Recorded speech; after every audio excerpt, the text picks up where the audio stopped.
Okay, Matt, we're back. Oh, we have a busy episode today. First of all, happy Halloween since we're Halloween. recording on Tuesday instead. I like your costume so far. Looks so good. Kind of Yeah. basic for you, not nothing crazy. I'll bust out mine in a little bit. It's kind of a tragic one.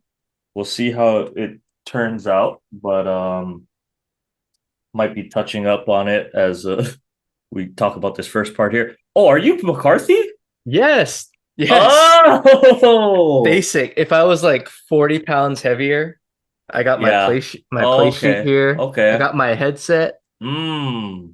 I All got the right. See, I like coach's that. jacket Yeah, I was on. like, okay. When you did the thing over, I was like, oh, okay, I see it now.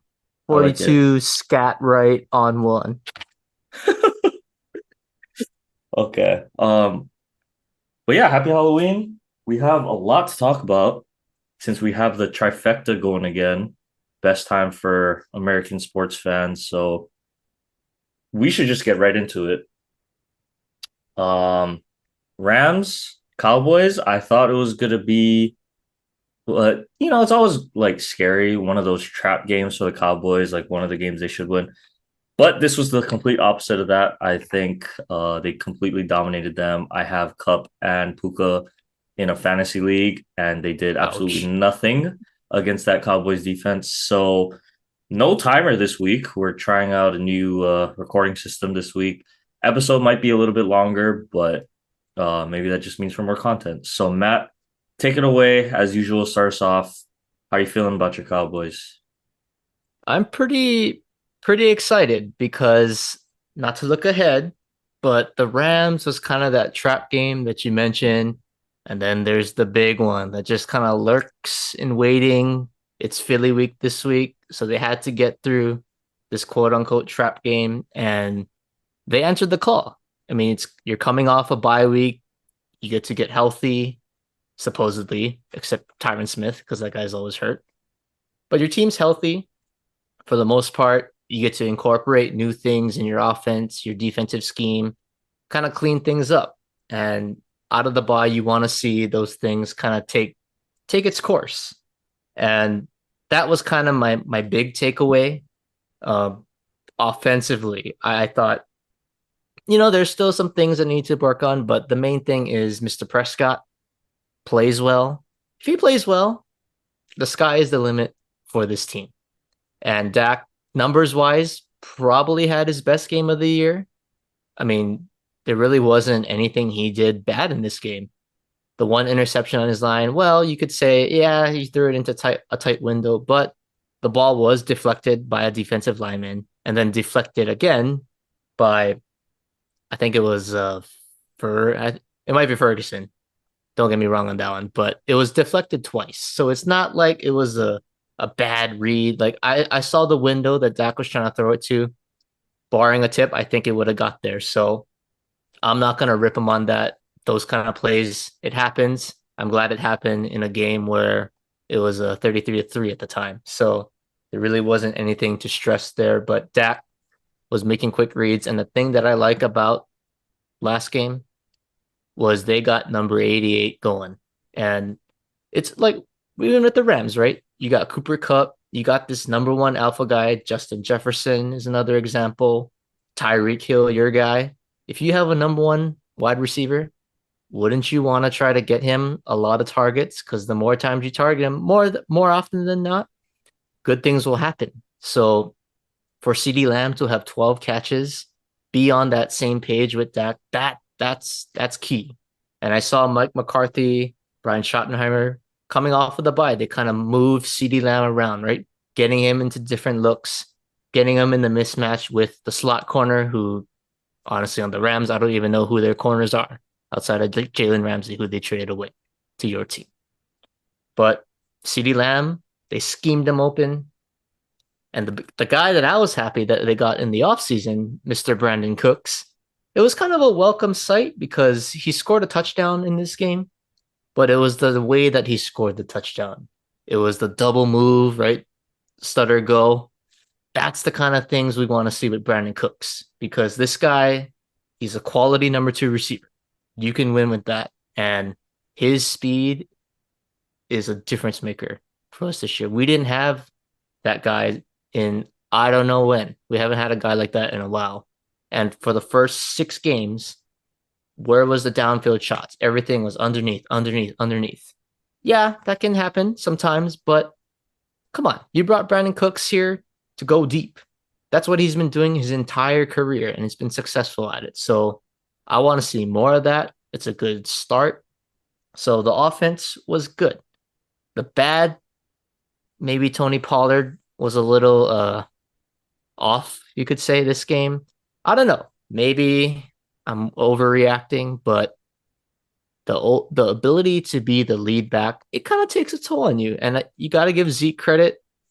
I don't think we took it for granted, but to get 25, 30 touches time after time again, it takes a toll on you.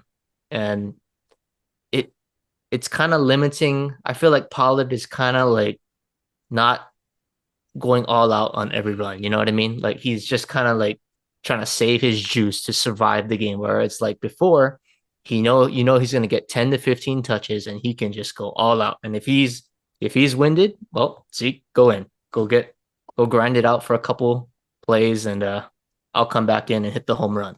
So I think Pollard for him, still trying to get adjusted.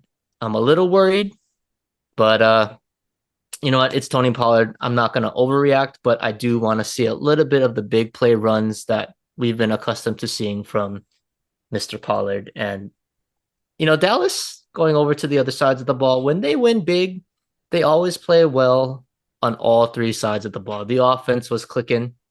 Nobody could stop them. The defense was flying around. Deron Bland had another pick six. I think he leads the NFL in interceptions since he's been in the league. And isn't he kind of turning into Mr. Diggs on the outside, a little Trayvon 2.0? He might be even better, honestly, in terms of a ball Wow, hawk player. even I mean, better. just in that aspect, I mean, Diggs is the more complete corner, but hey, Bland has some Marcus Peters kind of style in him, so I dig that. And hopefully next year when Diggs is healthy, those two will be fun to watch. But you got guys making plays in the secondary. We were in Stafford's face all game. Micah Parsons, he was all over the place doing his thing. The special teams came up big. Cavante Turpin had a big return. Sam Williams blocked the punt. So it was just a complete game. And when the Cowboys do this, nobody's going to beat them. It's just a matter of being consistent. And when you play the good teams, the A level teams, that's when we need those kind of games and plays. So, yes, it was a great win. I'm encouraged because we're going into Philly week with some momentum. And Philly kind of squeaked out a little win against Washington, but to me, that wasn't an impressive win. So I'm encouraged. We got a chance to get right back in the division race, and I'm excited. I'm excited because we're peaking just at the right time. We got all that Arizona game out. We got the blowout game out against San Fran. Now it's time to hit our stride because we have a good spot in our schedule, and this team's ready for takeoff. I feel it.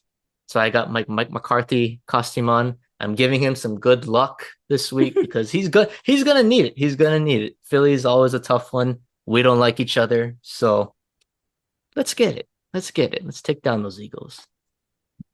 Yeah, it will definitely be a big game. Well, it's actually really big games for both of our teams. Both teams, I think Dallas will say has a history of, yeah, they look good and they can't quite win the big one, right? Or they look good in playoffs, kind of sputter out. So far, the narrative of my team, the Dolphin season, has been, well, they can't beat the good teams. So who are they going to beat, right? Um, and so I kind of, yeah, it'll be a big test for Dallas as well as the Dolphins. But I really think Dallas can kind of squeak it out. Division game, it's always going to be tough, right? As we saw, like you Everybody knows each mentioned. other. There's no Yep. secrets. And as you mentioned, right, Washington, played Philly pretty tough, almost really squeaked out of there with the win. But Yeah, not too much to say, right? From your end, just complete dominance, all three phases, like you said. So that's And I what you want like to to, because see. I want to, they can do this against the lesser tier teams. And I'm not trying to knock the Rams. I think they're a quality team. They've kind of exceeded everyone's expectations, but Dallas, yeah, they can beat them. They can beat the Panthers or, the quote unquote Cardinals, right? Those kind of teams. But it's like when you play Philly, when you play San Fran, the top tier teams, the narrative is they always come up short. And it's always like 1 to 2 plays that makes a difference. And it's like if you can get these kind of plays against those teams, that's the kind of things that gives you the advantage. So I just want to see Micah Parsons make that big time sack against Philly rather than just feasting on these lesser tier teams. That's all I'm trying to say. Because I expect them to be great. So I'm not gonna jump for joy. I used to be that Cowboy fan that was just like hyping every single win, but now it's like if we lose, that's a concern. But if we win, I try to be a little more even keel. But if we win the big ones, I will be relentless. That's what I will say. If when we beat Philly this week, I don't know. Maybe people don't want to listen to our podcast because it's just going to be an awesome Cowboys rant for me. But we'll save it for then. I'm not going to jinx anything. But yeah, let's go to Philly, man. Let's go. We're ready. Okay, so yeah, we'll switch over here to my team, who is also coming off a win. You know, anytime you play the Patriots and Bill Belichick is the coach, you can never quite take that game for granted. But Dolphins took care of business. A lot of positives, I felt like, and especially on the defensive end, getting Mr. Jalen Ramsey back a whole month ahead of projected timeline. Huge. I think this is a huge pickup. I mean, really, what more can you ask for, right? He comes in, immediately makes an impact, gets a pick against Mac Jones on a Yeah, but ball. he got flamed for that pick. That pick, he was supposed to take it for a pick six, right? Yeah, According to his coach. McDaniel was clowning him because I guess Jalen Ramsey had said uh to Mike McDaniel that he was gonna take one to the house, and oh, he only took it, what, 50 yards instead. So um but yeah, huge to get him back. We also get Jalen Phillips back healthy. Christian Wilkins finally looks like the player we saw last season. Almost like since he missed training camp, he needed a couple games under his belt to get going. But we're midway through the season now. We're sitting at 6-2, um, feeling pretty good. And I hear all the claims. Oh, Miami, they can't win the big one, right? Gets blown out against Buffalo, and talked about the refs last week against the Eagles. I mean, regardless, it's still a loss, but have a big chance this coming week, I feel like, to make a statement to the rest of the league. And so, 6-2, they're tied for first in the AFC. There's four teams that are 6-2, all fighting for that one seed. You got the Chiefs, the Dolphins, the Jags, and the Ravens. And AFC shaping up to be as tough as we thought it was going to be, right? Four teams at 6-2. The Bills, still a good team, I think, although they have their moments and they are kind of banged up. The Bengals, unfortunately, are going to be right there because Joe Burrow's healthy, They but always fall for it. I They always start fall for slow it. and they just come storming back. Always fall for it. But sticking on Miami here, I think they have a big chance for the statement game. I don't even need to really talk about the New England game that much. Um, I mean, Tua had one bad read, I think. That was a pick. Other than that, they did their thing. Tyreek Hill over 1,000 yards through 8 games. Ridiculous. On pace to get that 2,000 yard record. Jalen Waddle, finally, nice to see him get involved more on the offense. But to me, the most impressive part was, we're down three. We ended up being down three offensive linemen. And against, any Bill Belichick coach team, that's going to be a tough task to ask for of your backup offensive lineman. But credit to Tua, credit to Mike McDaniel, and credit to that offensive line for, getting the job done. They didn't run the ball as well as they would have liked, but it was enough to keep New England kind of off their toes. And I don't get it. I really don't get it. How every team knows the go route from Tyreek is coming, and yet they just somehow figure out how to beat it every single time. Chargers game, even go back to last week, the Eagles game, and now this week, um, against the Patriots. And the Patriots know it's coming too, and they still I don't know. uh, He's just that good. but it's I think also he's just that good. I also think yeah, you do have to give credit to Tyreek and Tua and Mike McDaniel and the offense coordinators for getting all the guys on the same page, because I think when they get that certain look, that corner isn't pressing, or they can beat him off the release. It's really the chemistry between Tyreek and Tua, knowing what you got. And a lot of the haters, right? You hear, oh, Tua, the noodle arm, he can't make the throws. Oh, he's underthrowing Tyreek.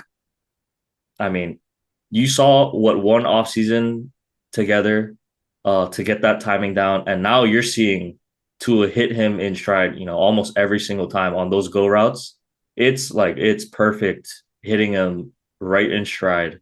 Doesn't have to slow down his momentum at all. So big test going into Kansas City. Honestly, I think this could be a tough game. I I'm optimistic. I think it's a winnable game, but I think it has more to do with our how our defense looks and how the Kansas City offense kind of looks right now. Because that Kansas City defense, man, I don't know if a lot of people are realizing it just because Mahomes, Kelsey, Taylor Swift thing, but that defense is carrying them. Um, they have, I think, three of their defensive linemen have 5.5 sacks each.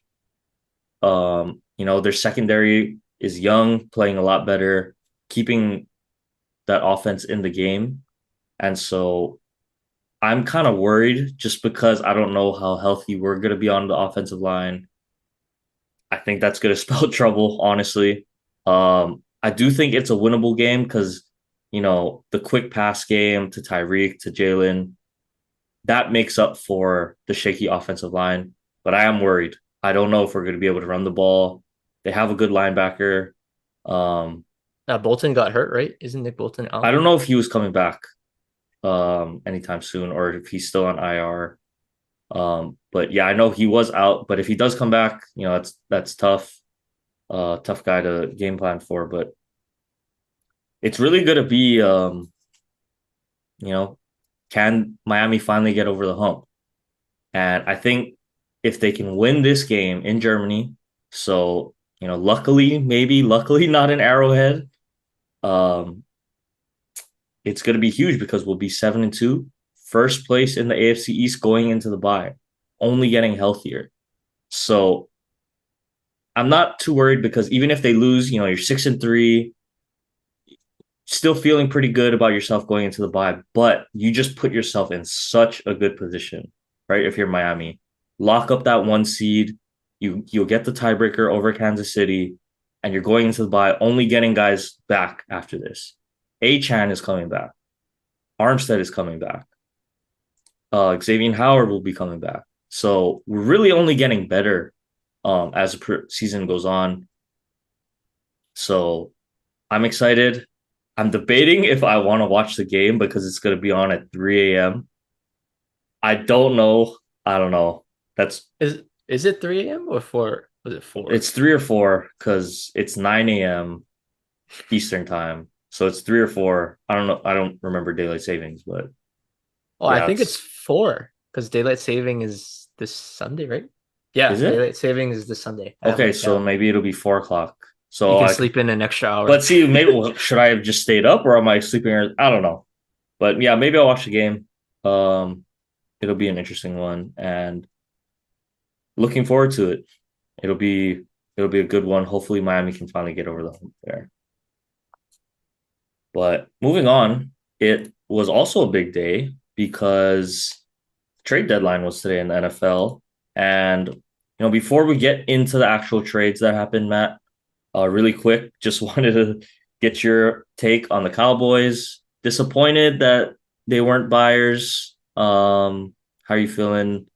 Not surprised, disappointed. What is the overall feeling Oh, after I'm today? definitely not surprised because I learned my lesson. Whatever Jerry does, he's really stubborn. He's going to stick to his old ways, and he does not like to give up high draft picks.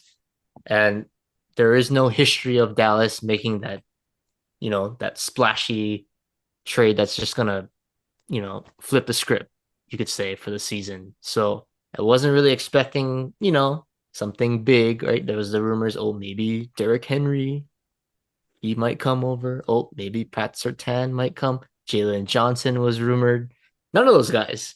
I was, like, these guys they don't even know what they're reporting. But I was disappointed in the fact that I feel like we're not healthy enough. So you don't need to get a guy like Pat Surtain. Yes, do I want him? Of course. But I still think we need depth, especially at left tackle and corner. I mean, you already know Trayvon Diggs is down for the season, right? We're kind of one injury away from really being in trouble, right? You lose Gilmore, you lose Bland, you lose Jordan Lewis. That's trouble. So I would like, a little more depth. I know we got, your old player, Igbenogany, but really, how much are you going to trust him? He hasn't even been playing defense. He's been strictly on special teams. So I can't really trust that.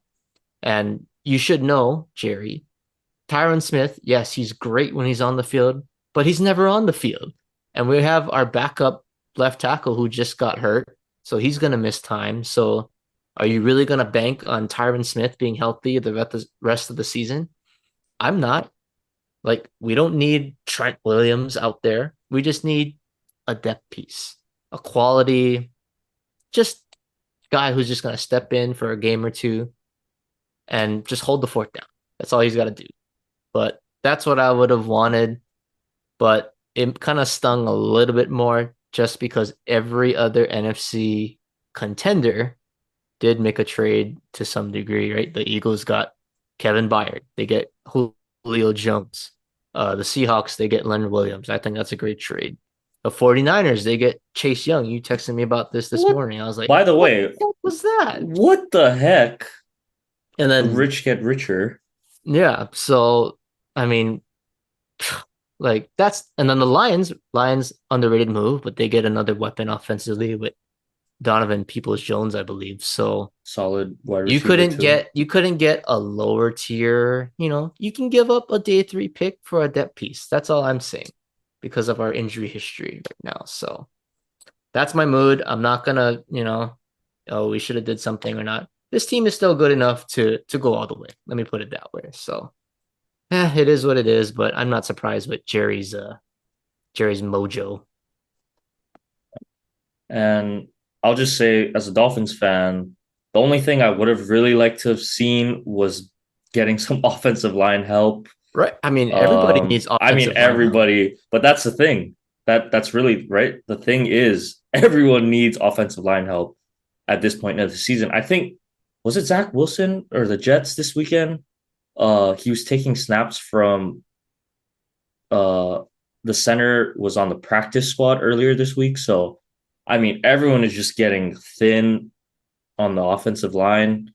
All 32 teams are looking for offensive line help, and I think that's why only saw a couple linemen get actually traded because it's such a high asset at this point. So that's the only thing I would have liked to see. Our real trade deadline moves is getting Jalen our Ramsey. guys. You got Yeah, we Jalen got Jalen Ramsey. That's your Ramsey trade acquisition. and getting our guys back healthy. Honestly, getting Achan back is going to be huge to the offense and to the run game. Armstead, Connor Williams, underrated. Coming back. Um, hey, he's been good at center, or he's been okay. He's been okay at center. Some issues between him and Tua this year, but um, he's not been bad. I'll say that. Well, I I think can't wait till we play he's been we a play better you Dolphin. guys. He's gonna get exposed on He's been national a better TV. Dolphin than he was a Cowboy. I think that we can agree on. So, I mean, he can't um, be any worse. So I mean, duh. Of course he's gonna be better. What kind of statement is that? well, anyway, you already kind of touched on it, but the NFL trade deadline overall moves. The big one, I think, Chase Young and um, what's his name? Montez Sweat. Sweat, right? Montez Sweat Commanders selling. go to the go to the Bears. So yeah, Commanders selling. But really the move is the Niners getting Chase Young at this point in the season. They're on kind of a little bit of a slide. And the defense wasn't looking like that elite defense. The offense has been struggling. And, credit to John Lynch. I think this is a great move. You put him across Nick Bosa, who hasn't quite been the same defensive player of the year that we thought he would be after getting his contract. Maybe it's a thing with D linemen. They need the offseason work to get, ready for the season. But regardless, adding a piece like Chase Young on the other side, I mean, on And they paper, have it's Grandy just Gregory too. ridiculous. Yeah, it's just ridiculous. You have the best middle linebacker in football. I think we can agree in Fred Warner. And that front it's a scary front, honestly. Um, I don't know how much it's going to help the team overall. I think, if I'm not mistaken, they are going into a bye week, right? The Niners. So, Yeah, I um, think so. They're going to buy. yeah. So gives them some time to get healthy. Brock Purdy can, officially clear his concussion status. I don't know if that was throwing him off, but they're gonna come back hungry and motivated with new energy in the locker room. Might be a scary second half run for the Niners as well. But um, other than that, a pretty quiet one. The only other big one I thought was the Vikings trying to salvage their season by getting Josh Dobbs. So Kyler Murray sounds like he might be coming back. Um, Within the next 2 weeks. yeah. So I I don't know, Matt. I was thinking about it. That's probably the best they're gonna do, right? A starting caliber quarterback at the moment, ready to go instantly. We know he's a smart guy, right? Rocket scientist. So I think this is the Vikes Hail Mary trying to just save the season. They probably called all 31 other teams, seeing which quarterbacks were available. And I mean, you get Josh Dobbs, who has played well on a team we expected to be towards the bottom. Maybe this is exactly what he needs, and maybe this helps Justin Jefferson come back because, I was kind of writing off the Vikings early in the season. I already wasn't a huge believer in them making the playoffs, but got to give credit to Kevin O'Connell getting his guys ready. They're 4-4, right back in the thick of things in the NFC, and so this will either go down as the perfect move, or the move that doesn't work out, and Justin Jefferson doesn't come back this year. But I like the move, honestly. Um, you just got to take a shot in the dark and hope it sticks with this one. Well, the worst So thing they could do is they win just enough games to stay in contention late in the season and you don't make the playoffs. Like I think that's the worst case scenario because Kirk is a free agent, I believe. So you're really gonna lose him for nothing and then worsen your draft stock when you kind of need to find that next quarterback, right? So, and we all know the quarterback class coming in next year. It's a that's loaded a good. class. That is So, a good point. That's a good I mean, point. you're really gonna try to lessen your chances. Maybe, but then I guess you could say the other way too, right? There's so many guys that you can just pick randomly blind pick, but Mm-hmm. it kind of works both ways. But I don't know. I don't know. I think the Vikings had no choice. So yeah, we'll see. We'll see how. I mean, I think Josh Dobbs will do better. He's got better weapons, but even Addison's probably better Addison, than Hollywood Brown. No offense. You got no James Conner. Now you got Cam Akers, Madison. That's TJ okay. Hawkinson, elite tight end, Hawk is a top four top tight three, end. top four. Yeah. Yeah, Osborne's solid. And yeah, obviously if Jefferson comes back. So yeah, I mean, and Dobbs can run. He he can run. beat Dallas, so he Yeah, must be capable of beating a good team. So yeah, that's I mean, yeah, they got no choice. But I just think the worst thing is he wins like 4 or 5 games and they miss the playoffs. So either you win like 6, 7, or you just tank. yeah. Just blow it up. If you don't win the next 2 games, just whatever. Throw in the towel. And yeah, I such a tough spot for Minnesota. I mean, you felt like their season was getting resurrected.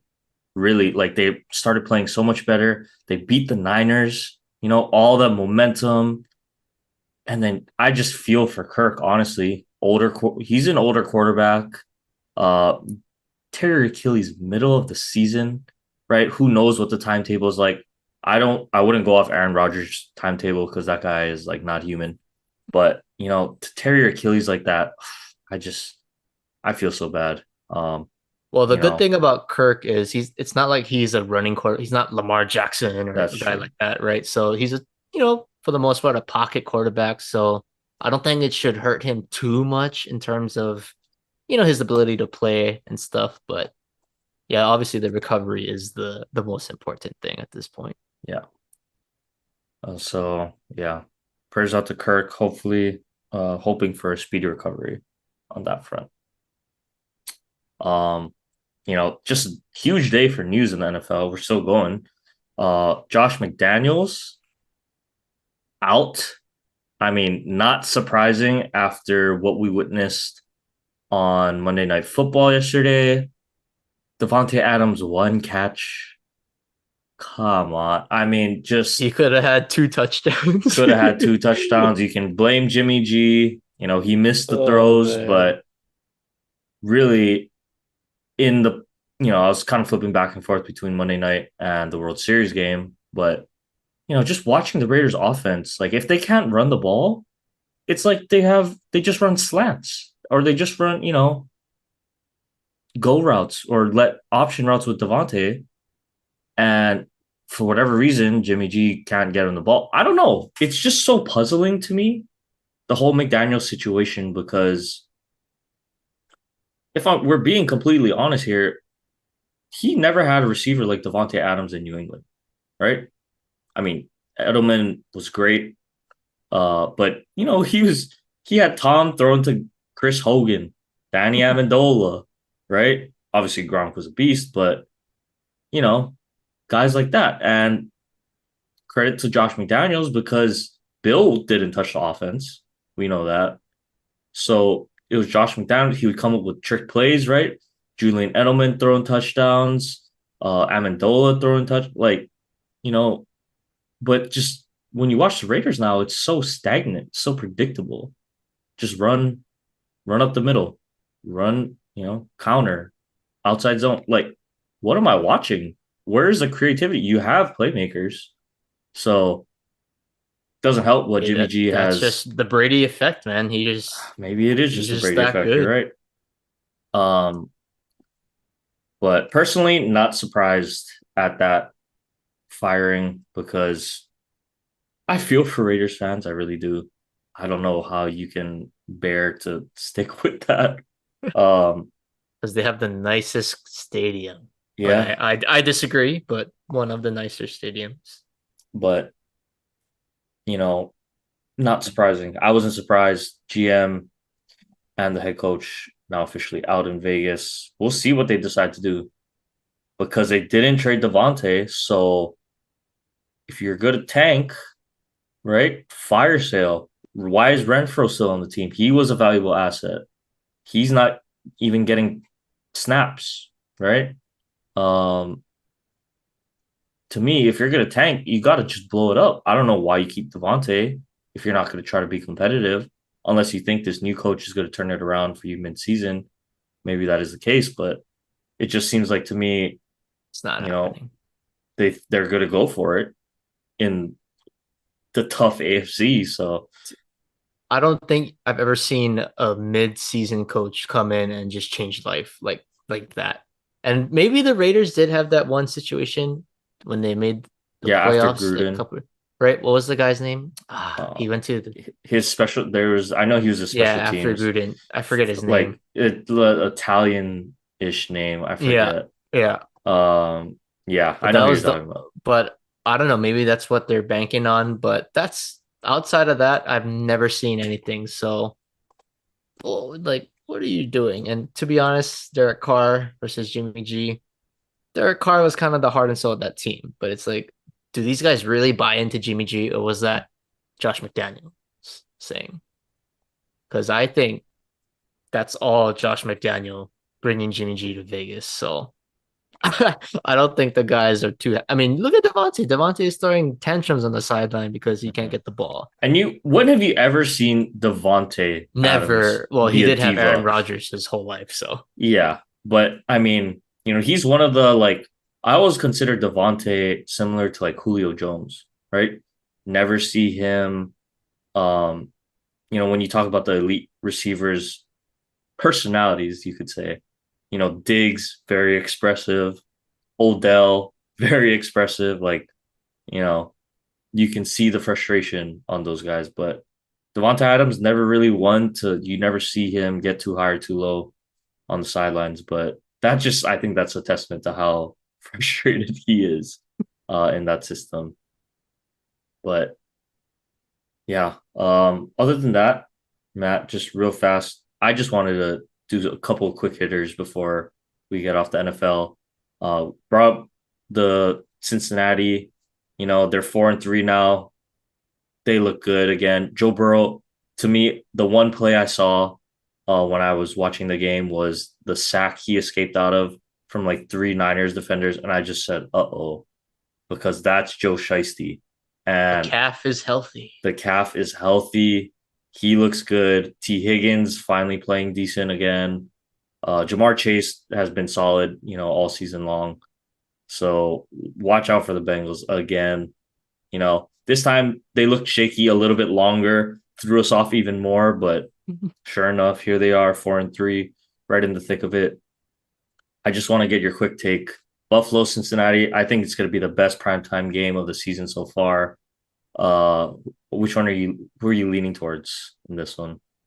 Ooh, I'm going with Cincinnati, man. With the way that they're playing right now, and Buffalo, they're like Dallas, man. They're like, Yeah, some weeks they look like they trounce Miami, that's a good and they point. throw up a stinker and they can't beat Mac Jones, right? So I don't know which Buffalo team I'm going to get, but I trust Joe Burrow and the Bengals at this time.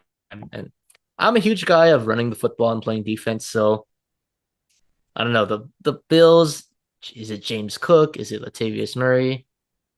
The Bengals got a dude, and he kind of had his best game of the year this past week against the 49ers. So, hey, if the Joes are playing well, look out. So I think the Bengals. I'm picking the Bengals in this one. Okay, yeah, and we'll do a midseason review.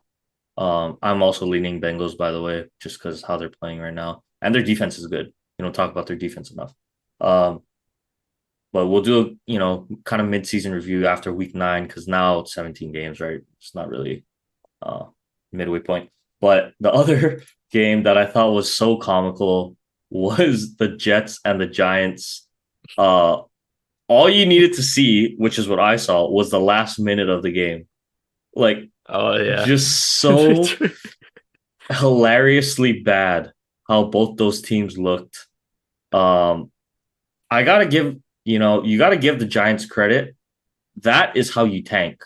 Like you want to talk about tanking? They put on a masterclass in tanking, right? So you're up 10-7 with 30 seconds to go. You go out for 40 something yard field goal. Graham Gano, usually a solid kicker. He shanks one. Then you let Zach Wilson go 2 plays, 60 something yards, and icing on the cake. Shout out to Kayvon Thibodeau, your Oregon guy. He jumps off sides on the first play. He's not my guy now. Hey, yeah.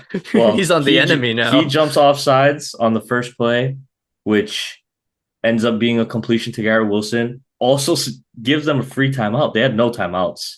That was Zach huge. Wilson's That throwing was over the huge. middle. Zach Wilson's throwing over the middle, right? They get a free play out of that. Um, Free timeout, I should say. And then he hits Lazard again, you know, clock the ball. The ref, you would have liked that ref, how that ref spotted the ball, by the way, in the Niners game, right? I don't know if you saw the I replay. did. I was That watching that game you would or have that ending you live. wish that's exactly what would have happened against the Niners Yes, they got to several hustle. years ago. You better be booking it And in those late and games he didn't situation. like respot, he just tapped it. He kind of did like a quick tap.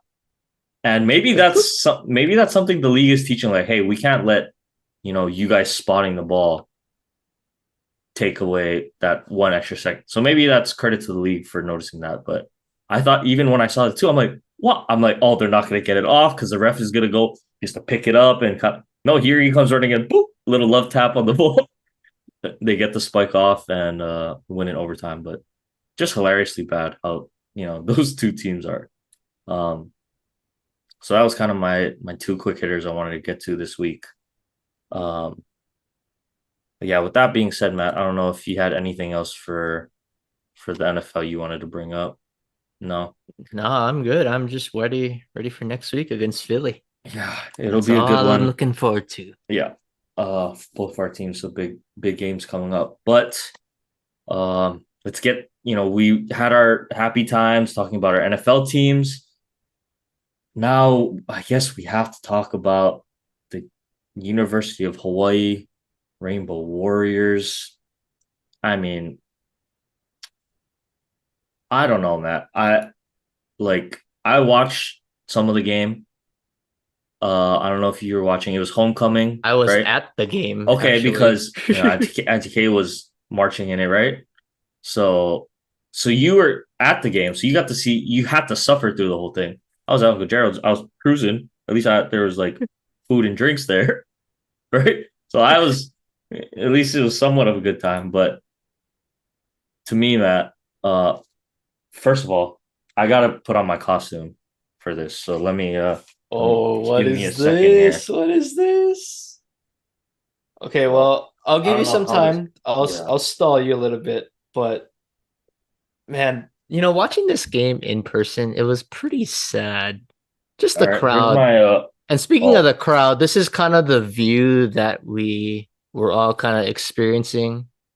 Yep, it's the Hawaii version of the sad Browns fan. all right. Here's my. So you can't really see, but it says Bose fan. Bose Bose Bose fan. fan. And so I am the fan. So it's kind of on point. All right. Let me. I want you to get my hat up here. There we go. So I hope you can hear me. Can you hear me okay, by the way? Oh yeah, loud and clear. Okay, so I'll be talking like this for the rest of the Hawaii segment because yeah, I think Matt, this might have been the saddest game I've watched in a long time. Like we've had some tough ones. We've had some tough ones this season, but to get, you know, it's so many circumstances of why this is the worst one. Let me start off by Chevin Cordero coming back home, right? So he's feeling some type of way.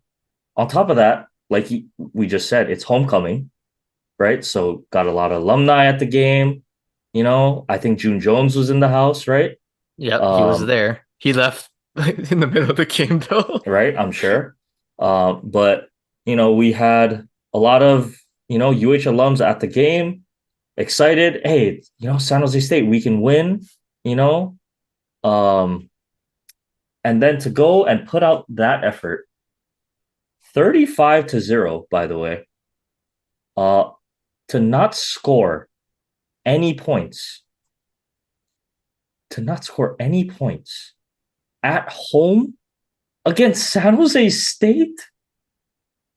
Like I think this just completely takes all the air out of the tires for me this season. Like I don't even care if we win another game the rest of the year because you just got to punt the year. Like how do you go out and have Matthew Shipley, by the way, be our leading rusher with 17 yards? I know we can't run the ball, but you're telling me our punter slash kicker is going to be our leading rusher.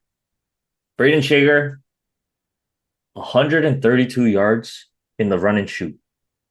I don't know if that's, I don't know who to blame at this point. The blame's everywhere, right?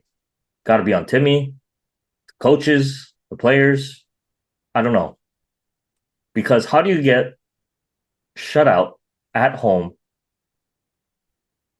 for homecoming to San Jose State? We scored 10 points against Oregon At Oregon. at Oregon.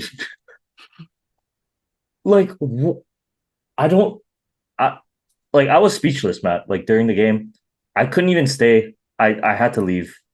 I couldn't watch the whole thing.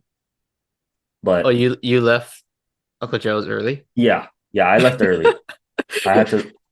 We were just hanging out later, so I thankfully I got to leave early. But you, I I'm really speechless. It's just shocking how sad of a game that was. And I don't want to go on too much. I want you to talk a little bit, but to me, this game was a huge blow to like Timmy. Honestly, like just to see that effort get put out there, guys not on the same page. Like the pick that Shager threw, right? Like just chucking it to the end zone, guys not on the same page. Just I've never felt this low as a UH fan in a long time, and we've had some bad seasons. It's been a while since I felt that this bad about the team. So why don't you give me your perspective on while you were there? Well, it was basically the same feeling that you experienced, except I witnessed it live with my own eyes, not watching through a screen. But you could already tell from literally the first play of the game, that it was not going to be a good one. I mean, how do you fumble the opening kickoff inside the 10-yard line? Luckily, that was Thankfully, probably he was like, okay too. I was I scared mean, because he got yeah, laid out. but I mean, luckily San Jose State, Kyler Halverson actually is the kicker, who is a former UH kicker, but he missed the field goal. But just the fact that, how do you start the game like that? It wasn't even an onside kick, and you got like faked out. Like you just fumbled the ball. Like I literally was speechless at that point. I was like, trying to settle into my seat, had my beer, had the food ready, ready to eat, kind of settle in. Nope, nope, nope. Couldn't even do that because with UH, they just find a way to surprise you with every single bad thing possible. But the one thing that I have to say is, you kind of touched on it, but Matthew Shipley is your leading rusher. I don't think I've ever seen that stat where a punter leads a team in rushing. And I don't care if you don't rush a single time. The fact that your punter, let that a punter, if Brian Anger was my leading rusher on Dallas, like what? Like, Yeah, how do you let that happen? And I don't want to keep ripping on Timmy, but this was this is bad. This is probably his lowest moment as a UH coach. And I don't want to be the guy, the Debbie Downer. I mean, everyone's kind of down right now, but this is unacceptable.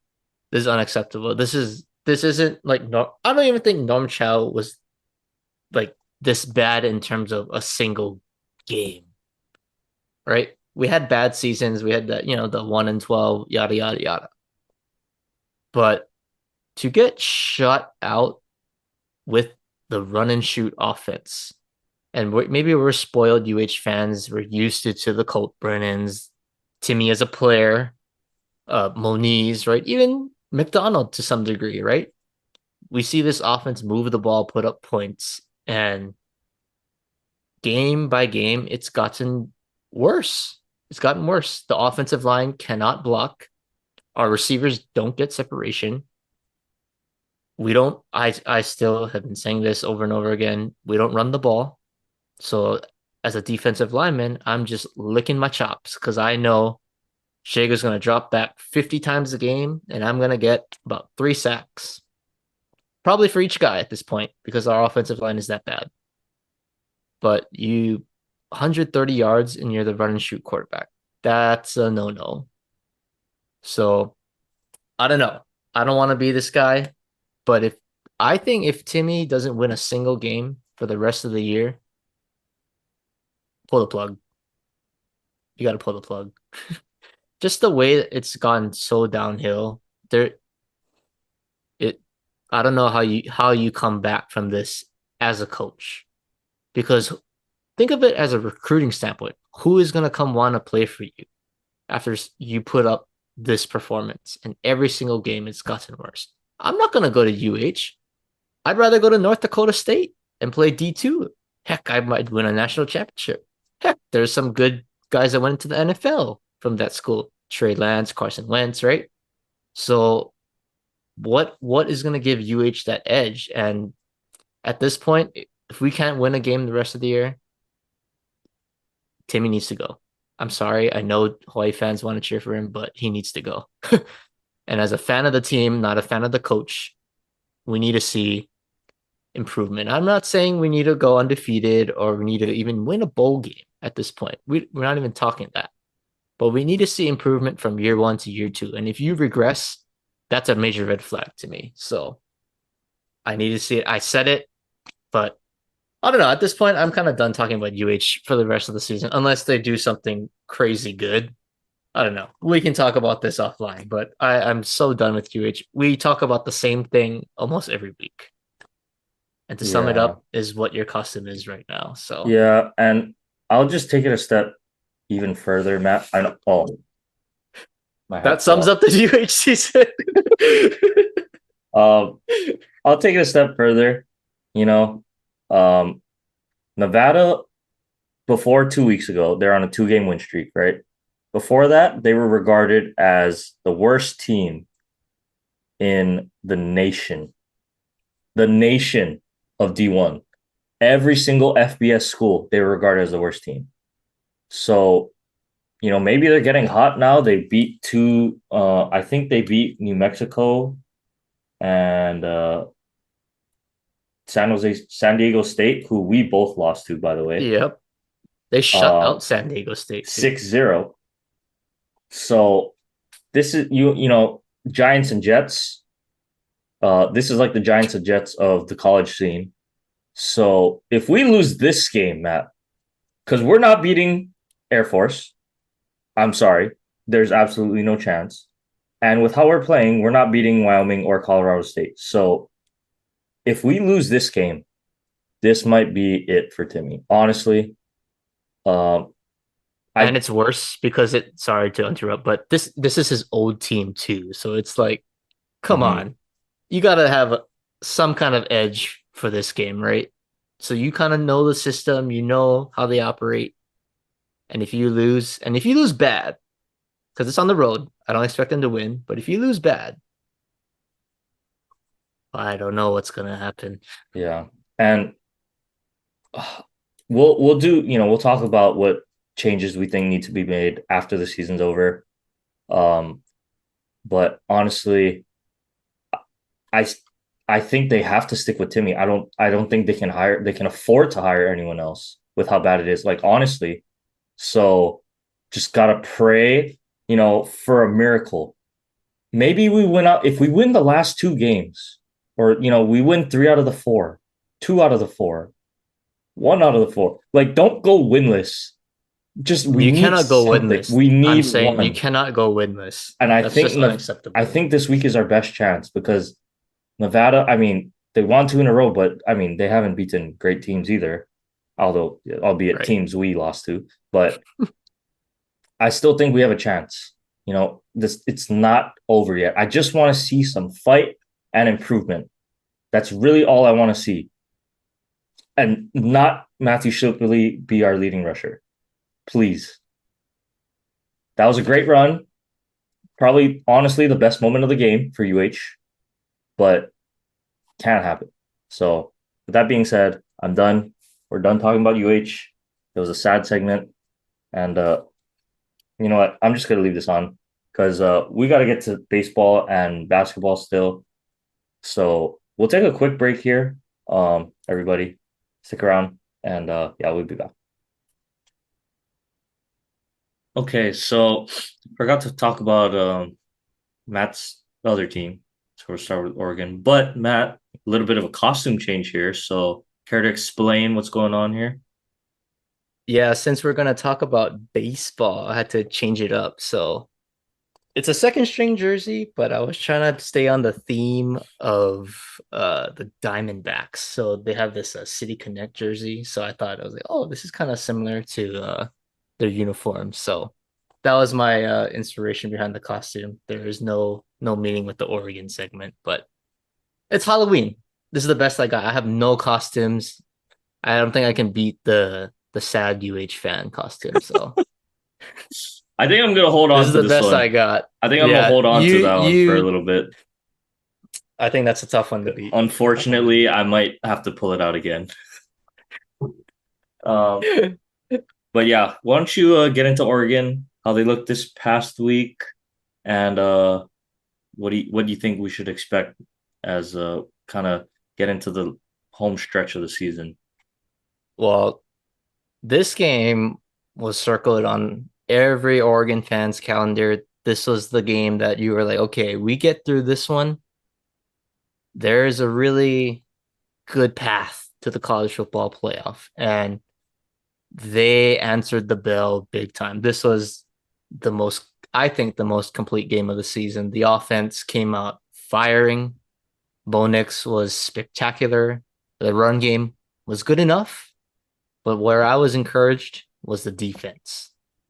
When we play Utah, they have a knack for being more physical than us. They always run the ball well against us, and we just couldn't answer that. And it also helps that they had, Mr. Dalton Kincaid, but no Cam Rising, no Dalton Kincaid. So they got a third string quarterback in.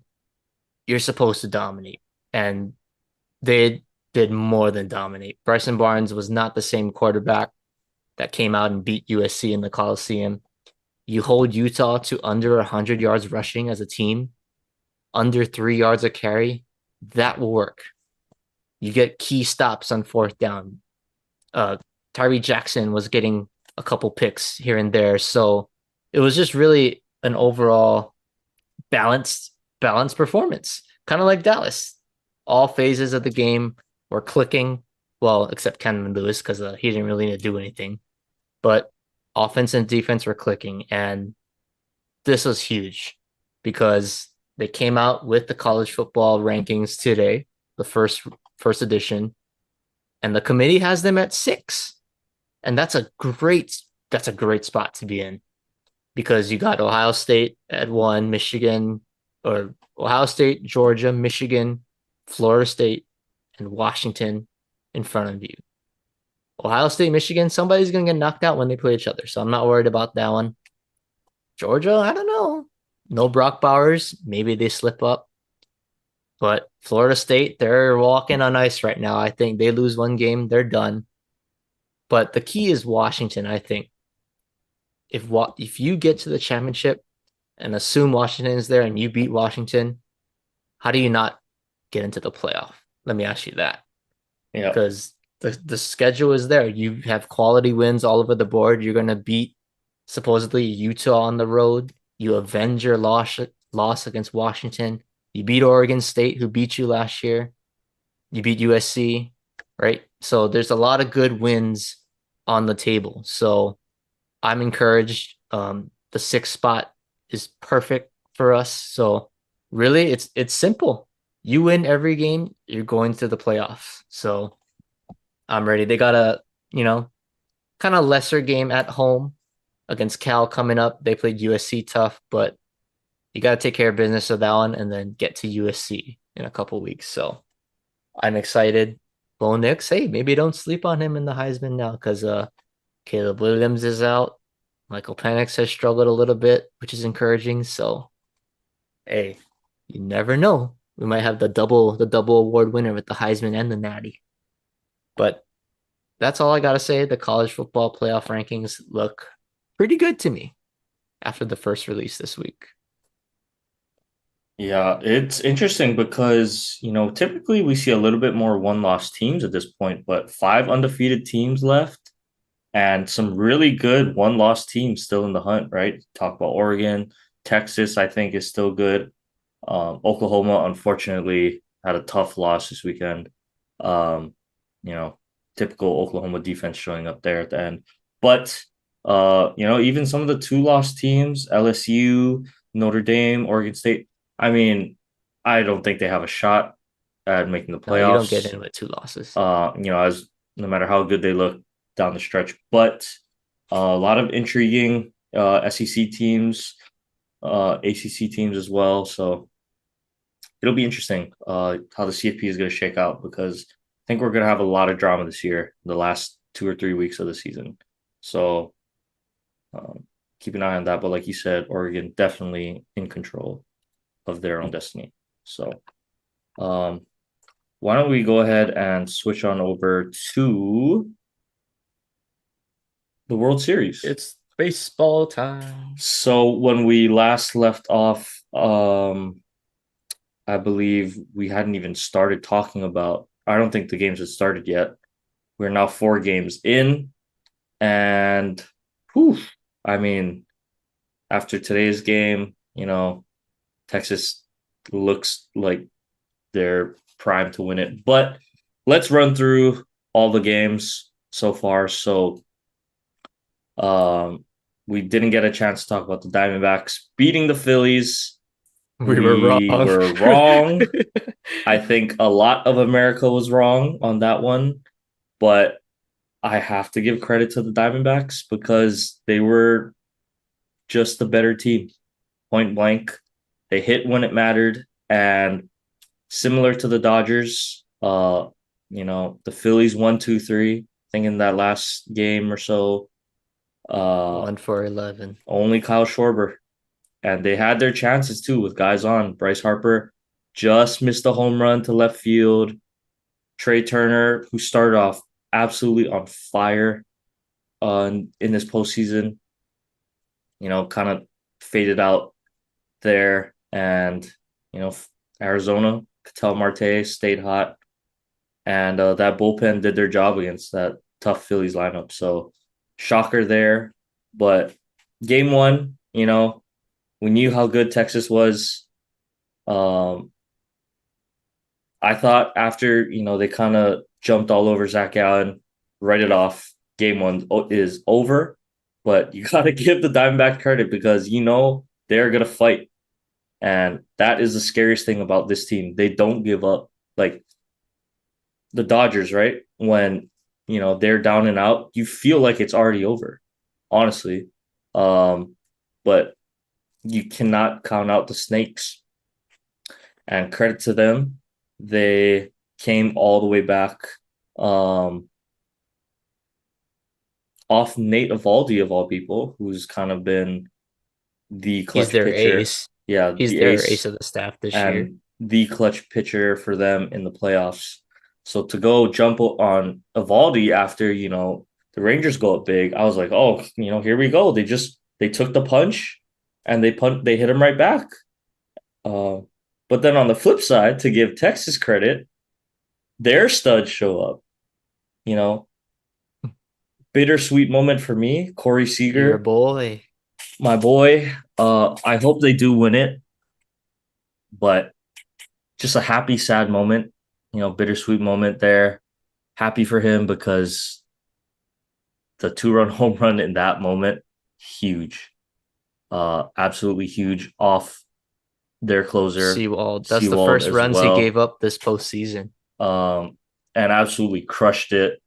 You know, I was like, man, that's chills right there. That he's turning into, you know, one of the best postseason players of all time with his resume so far. I think he has almost the same exact stats as Mr. October, Reggie um Reggie Reggie Jackson. Jackson. So, you know, what more can you say about Corey Seager at this point in his career? Absolutely clutch when it counts. And, you know, Mr. Postseason at this point, who else but Adolis to end it in game one? I mean, Crazy. just a picture perfect script for the Rangers in game one. You go up big, surrender the lead, and you have your two studs come up huge and essentially win the game for you, right? Honestly, I thought, I don't know, I was like, dang, I don't know how Arizona's going to recover from that, right? Um, But to that game played out perfectly for Texas. And I mean that in the sense where, right, they were losing. Well, they took the lead early, Diamondbacks come back, they take the lead, but they were controlling the lead for the latter half of the innings, right? So the Diamondbacks, they're putting out their A bullpen, right? They set it up with Ginkle. You lead it to Seawall to close. But the Rangers, right, they weren't throwing their main guys, right? They're losing, whatever. Let's go to game two. Seager hits the home run. It's like, oh, shoot. Now we're in extras. The Diamondbacks, all their guys are done because they were playing for nine. So the Rangers, they had the luxury of, oh, let's throw out Jose Leclerc, who's our closer this year in the postseason. So I think as soon as Seager hit that home run, you knew the Rangers were going to win just because of how well yeah, they were set up for the bullpen in that game. yeah, I agree. But what an electric game. And I was like, oh, here we go. It's a series now. Like, I think we were all, I mean, we've counted out the Diamondbacks the whole postseason. I didn't even have them making it out against the Brewers. Neither So did I've been I. counting them out the whole season, the I whole had the Rangers postseason. losing too. Um, so, we were both wrong there, but got to give credit to the Snakes because game two, they bounced back. And Mr. Merrill Kelly, who had a difficult World Baseball Classic, right? Wasn't one of their stronger pitchers. And, had a good year, not a great year, but had a good year. But man, has he been lights out for them recently? Um, you know, shut down the Dodgers, shut down the Phillies, and now to quiet those Texas bats after that game one. Gotta tip my cap to him. I was not a Merrill Kelly believer. I am now. um, he went out and outdueled your former guy, That's my guy, uh, Monty. Monty. And so, this game two kind of played out perfectly for Arizona, I thought. Typical Arizona game, like you have highlighted here. Um, they're bunting, they're stealing. I mean, they steal a lot, right? Well, they got And a track team with yeah, Carroll and Thomas, Marte, yeah. Perdomo. So all those guys can run.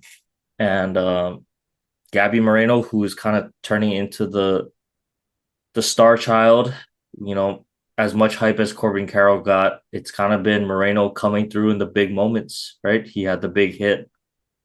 And you think, oh, well, here we go, game two.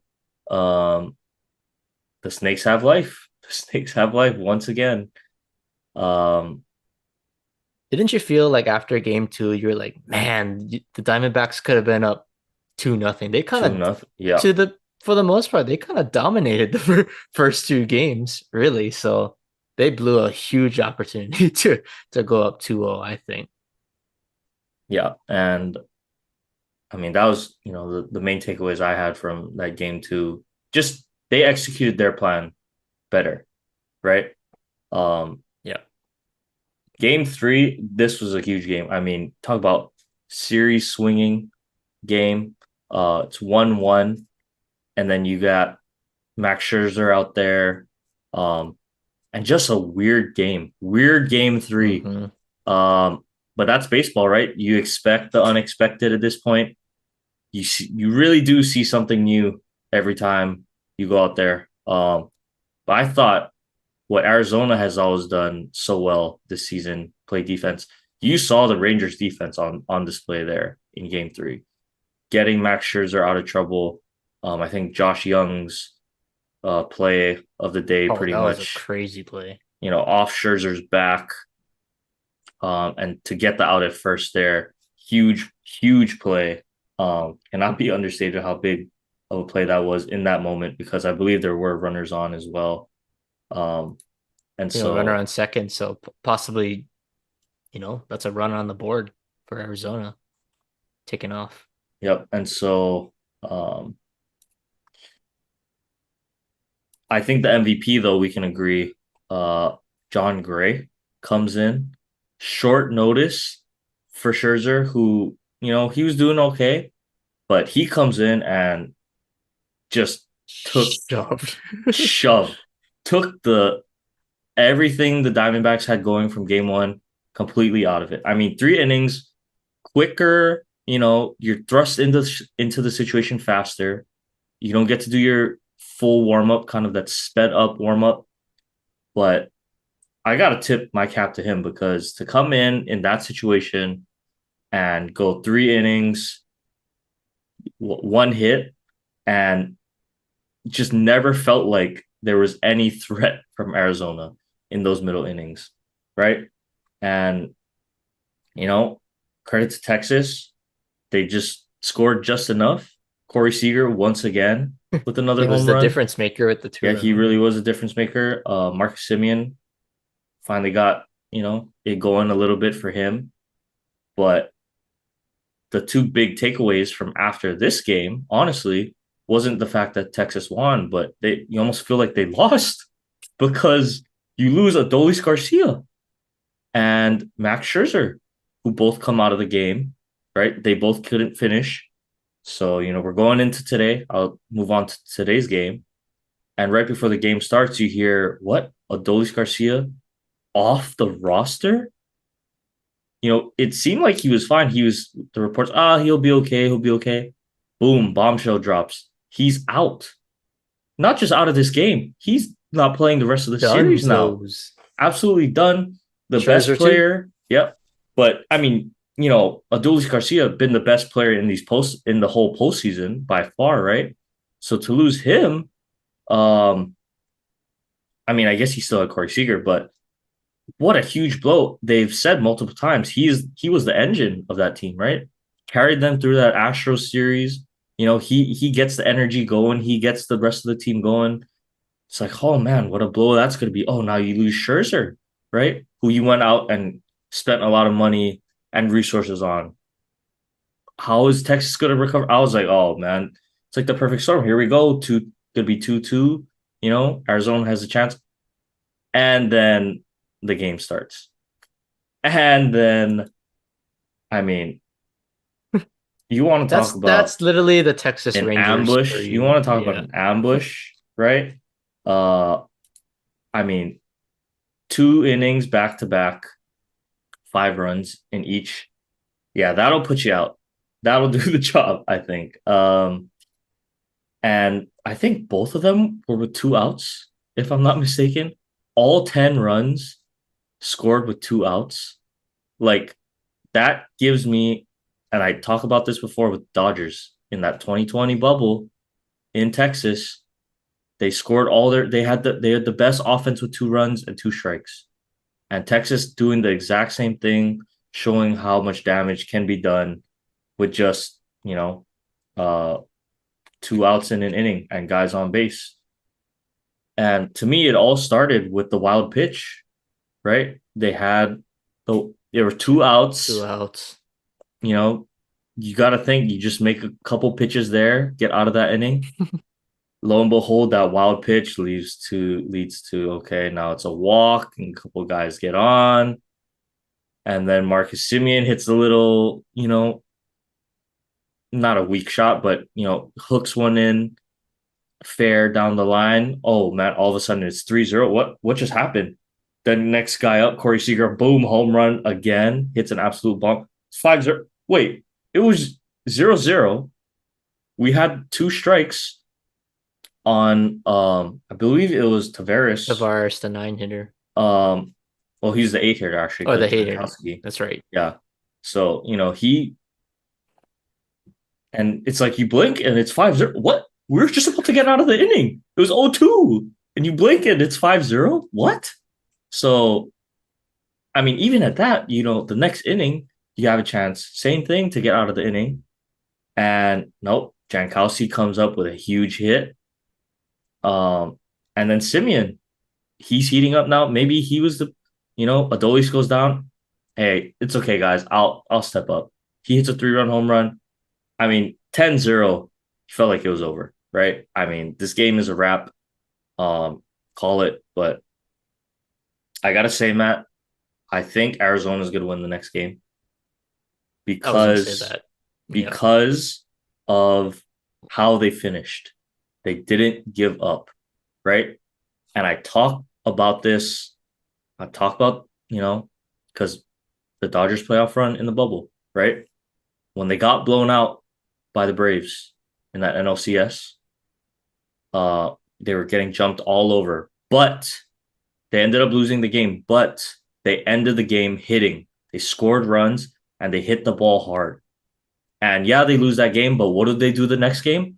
Oh, set the World Series or sorry, playoff record for most runs in an inning, right? 11-0, Max Muncy grand slam. Like, so that is the momentum. And I was like, ooh, Texas, that's you can't be getting too complacent with this big lead because now Arizona has the momentum because you look at it, Texas didn't do much after that third inning, right? They kind of went side. They had one home run, but they stopped kind of scoring. And so Arizona has all the momentum. I mean, they cut it all the way to four. It was a 10-run lead. They cut it to four. And so to me, I think that is huge for Arizona taking that into this next game. And they're on the verge of being eliminated. I think they come out swinging, and I think they win the next game, send it back to Texas. So, um, other than that, man, I think that so. was my You, takeaways. I gotta shout out in game four, a couple people. I gotta shout out Andrew Heaney. I rip on this guy a lot. Played for the Yankees, was not good with the Yankees, but props to him. Props to him because he pitched a hell of a game today. And I was thinking, going back to game three, okay, Scherzer gets hurt. Bruce Bochy, I was thinking, okay, if Scherzer gets hurt, maybe Andrew Heaney comes in, right? Dane Dunning, kind of a long relief guy.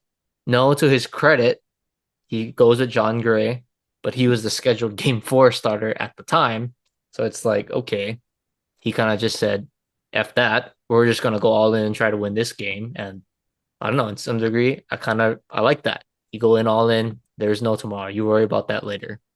And I feel like that was kind of better for Heaney in terms of starting versus coming out of the bullpen.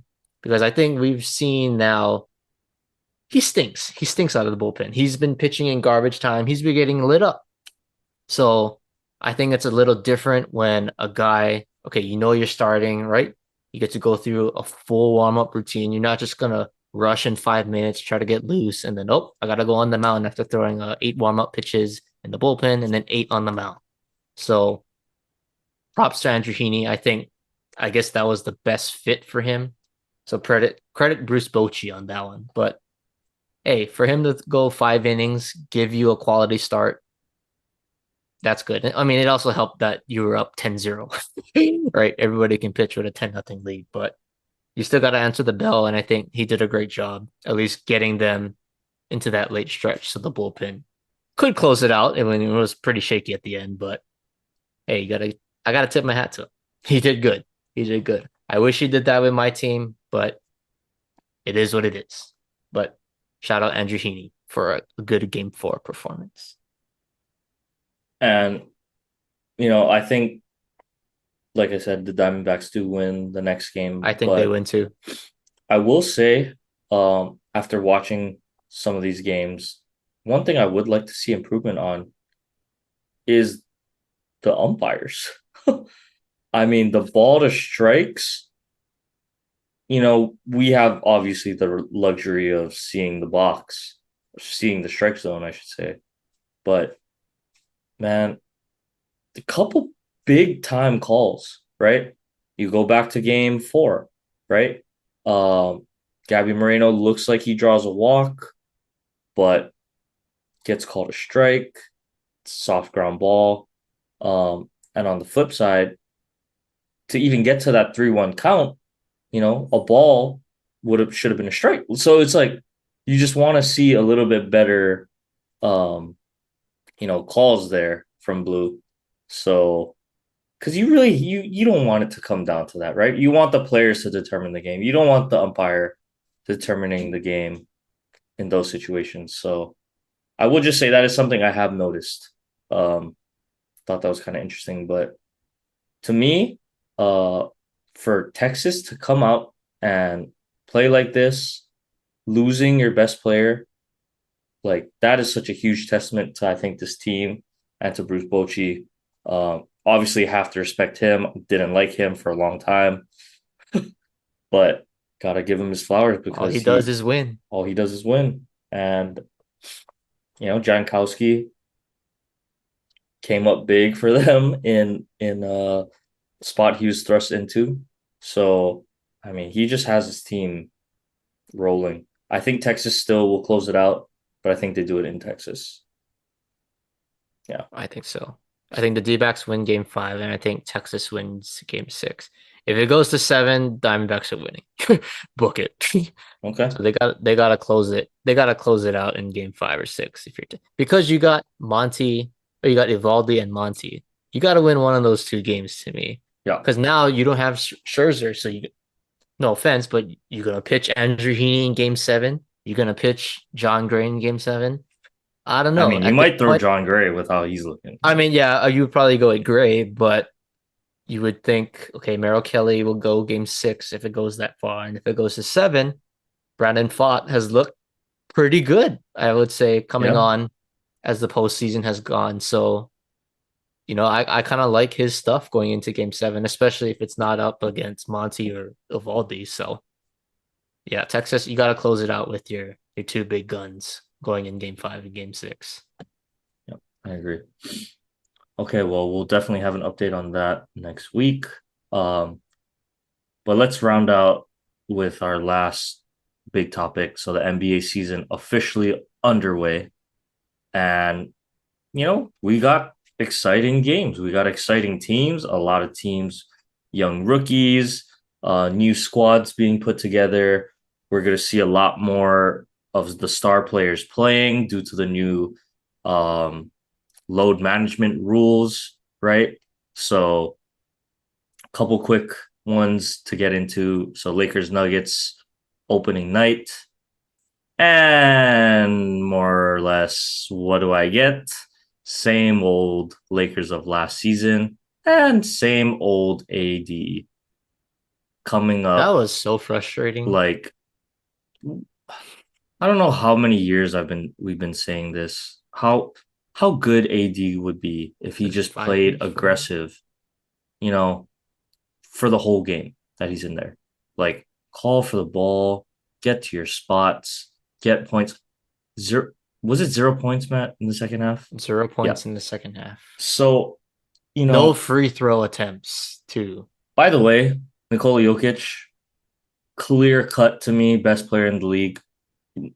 I know he's not Giannis. I know he's not Embiid. I know, Luca is great. Kevin Durant, LeBron, AD, nah. Steph, nah. Like the things I see Joker do with that, it's so easy.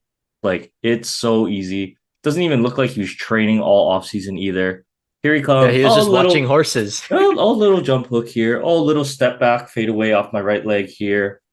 Oh, a little behind the back pass here. Oh, alley oop from the sideline, more than half the court away. Just casual, right? It's like, what?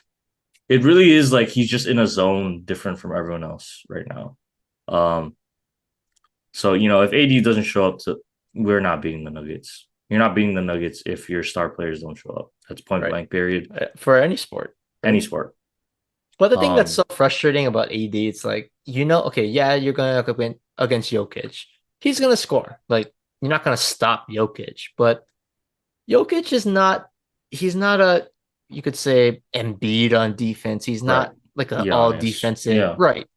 So wouldn't you think you could expose him a little bit on that end of and if you give him the work on defense, make him work, who knows what he might not be the same on offense, right? You'd be a little more tired, be a little more passive in terms of, not necessarily being assist man because he can pass like crazy. but just like if he gets the ball, he's not going to be as aggressive. He's going to defer to Murray, right? So it works both ways. So I think AD, that's where you need to be up and up with Jokic. If he's going to put up 35, you got to score 30, right? Kind of match it. Don't got to be up and up, but you got to control. And Jokic was just hands down 1 through 4 quarters better than AD. And you also can't have zero free throw attempts. I'm sorry, but if you're a big and you're a all world big, how the heck do you not go to the free throw line? Like how? How do you that? I have no explanation for that. You just got to be more aggressive, plain and simple. But I'm not a Laker fan. I'm LeBron. I'm a LeBron fan. But as a LeBron fan, come on, AD. He's this guy's old already. He cannot be doing this. He's You what, know, 38 38 going on 39, right? and still So looking like the best player on his team, by the like way. my God, that's frustrating. And testament to him, but 80 doesn't wouldn't that like at some point just kind of like get to you? You would think. Like you're gonna let this old man keep being the guy? Like, where's your sympathy? like, but like, really? Like, wouldn't that help the team out? Like, if you can take the shoulders off LeBron, especially in the regular season, you keep him fresh for the postseason if you get there. That that's the recipe. Like, LeBron is not a regular season guy anymore. Like, he's playing for April, May, June. So get him there. Just get LeBron there, and okay, maybe there he can take over. But you got to be you're the young cat out of the two, so hold down the fort for 82 games and then let LeBron do the heavy lifting in the playoffs. Oh, well, at least he did bounce back against the Suns, That is true, but it's a albeit roller coaster. no Devin Booker and no Bradley Beal in that one. But hey, Lakers able to pull out a tough one. LeBron coming up in the clutch again, Oh, when that it was counts. he drove the basketball and Yep, he still can't get stopped. yep. And so you love to see Over that. Nurkic too. Over Yep. Nurkic too. So a much better bounce back game there. And we're early in the season. We'll get more into the storylines. We'll get into the scoot, or sorry, the scoot, the Wemby. We'll get into the how Dame has looked pretty good so far through 3 games in Milwaukee. We'll get to all that as the season progresses, right? But we got to talk about the biggest news out of the NBA today, and that was waking up to see James Harden and PJ Tucker going to the Clippers. Harden gets his wish, somehow bullies his way out of Philadelphia yet again. And I mean, on paper, look at the Clippers: Russ, James Harden, Paul George, and Kawhi Leonard, along with, a solid 5 in Zubac. I mean, that's a nasty starting 5 on paper. However, I will say, I think having Harden and Russell Westbrook on the same team, let alone the same starting lineup, will be extremely hilarious. I mean, As a Lakers fan, as a Lakers fan, maybe this is a cocky thing to say, but it makes me less worried about the Clippers. Like, okay, no disrespect to James Harden. He is one of the all-time great scorers this game has ever seen. There is no doubting that. But we highlighted this when he got traded to the Nets. Has he ever shown that he can be a winner? Came up small in the moments against Golden State when they did have a chance. Didn't really get it together in Brooklyn. It's like, I just don't get that vibe from him. And I mean, Russell Westbrook is already giving Kawhi tons of stress 3 games into the season. I don't know if you saw the clip I where did. He just Russ, went down on a knee. after Russ airballed the potential game tying shot with Nick Batum open in the corner, Kawhi open on the other wing. Like, I don't know. It sounds so bad or so cocky, maybe, but I actually worry about the Clippers less now that they have James Harden. Because it's similar to what I was saying about, I mean, credit to Dallas so far. They've Luka's been stellar with Kyrie there, but there's only one ball to go around. All those guys are going to need the ball at some point, right? Paul George and Kawhi, I think you go with them. Russ needs to turn into like a if Russ can embrace a Dennis Rodman esque role, right? I'm talking like 4 points, 8 boards, 12 assists type of thing. Like, okay, force a little 10 point, like average your triple double. Go ahead. Get 10, 10, and 10. Honestly, like you don't need to score anymore. Let James do that. Let Paul George Hmm. do that. Let Kawhi do that. Like run the offense and cut. Be ready to cut. Um, I just want to see how James Harden, kind of gels in this offense because we're so used to him running pick and rolls, having the ball in his hands. He's the playmaker, but only one ball to go around in the clutch. So actually kind of happy as a Lakers fan. I can't believe I'm saying that. It sounds so disrespectful, but I mean, yeah, I think in the regular season it's gonna help them, and oh yeah, regular I season for say sure. that because Paul George injury prone, Kawhi Leonard definitely injury prone. You know those two are gonna be dinged up at some point, if not for long periods of time, like coinciding. So it adds you a guy who can obviously score 30 a night, give you 10 assists. But everything matters for the Clippers in the postseason, and I mean the future too. So the postseason, I mean, I just don't see how I don't know how you trust James Harden in the postseason. Let's just keep it that way. But also, if I look past this season, I believe all four of the guys that you mentioned, they're all free agents. So could you imagine if they just blow it up, right? Russ doesn't come back, James goes somewhere else, Kawhi and PG, they get hurt, right? One of them leave. They traded away another first round pick, unprotected pick swaps. They got no depth now. The Clippers are going to be back to the Clippers in about a year, possibly. So, as a Lakers fan, I don't know. That should give you some words of encouragement or some hope, I would say. Well, like I But said, I just I don't. already have hope. I don't know. I just don't understand that if you're a team that's playing for a championship, right? Like, I don't know, does it really make you better? But I will say the piece that I was shocked that was in the trade was PJ Tucker. I was shocked that Philly would want to give him up. I think I'm a huge fan of his game. 3 and D, he's just gonna stand in the corner, shoot threes, make it when it counts, and play defense on your number one guy. That's a guy that can win a championship for you. And I'm shocked. I'm actually shocked that Philadelphia let him go because I think he was perfect for them, right? Plays off Embiid.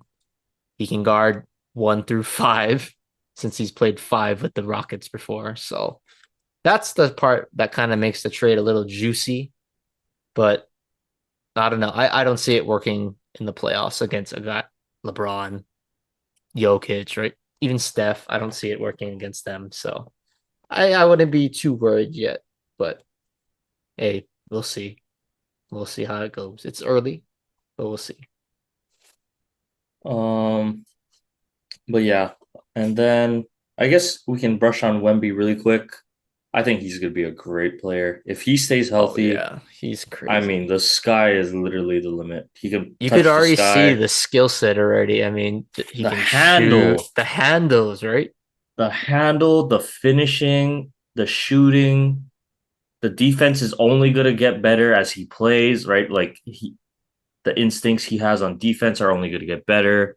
Um, he was kind of staying with Kevin Durant a little bit. I mean, Kevin Durant still scored, over him, but Spurs eked out a win against Phoenix tonight. Like with Pop there too. I Oh, can't believe they won that game. That ending was kind of ridiculous. yeah. Stealing it off Kevin Durant.